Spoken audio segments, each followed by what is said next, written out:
So I chose to look into a common physics misconception. That misconception is that many students and adults believe to be true is the idea that an object at rest has no energy. So there are several reasons that students and adults may think that this is true. One reason is that students and adults do not have a full understanding of the idea of what energy might be. Most individuals believe that only objects in motion will exert energy, thus causing the thought about how objects, when they are at rest, will have no energy then. Students also do not realize that any object has more than one type of energy. To truly understand this phenomenon, there's a science law that we have to follow. So, with the explanation, we have to follow the law of conservation of energy that states that energy cannot be created nor destroyed, but it is rather transferred from one energy source to another. This is important to realize because an object will always have the same amount of energy, it will just be in different energy forms. So the two main energy sources of an object are the kinetic energy and the potential energy. So kinetic energy is energy that is in motion, and potential energy is when energy is while it's resting.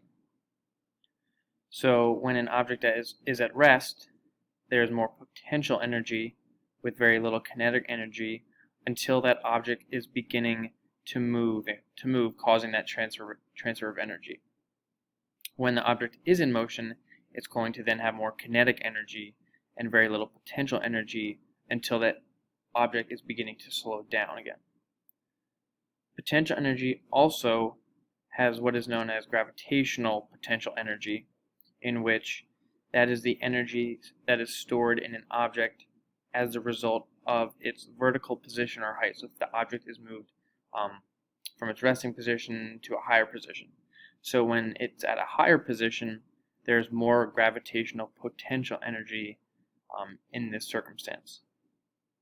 So following this explanation, I have a demonstration where you will be able to see how the energy is transferred from a ball at different positions, from its resting position to a higher height where there's going to be more gravitational potential energy, and how when it's dropped, there's going to be kinetic energy being transferred into that.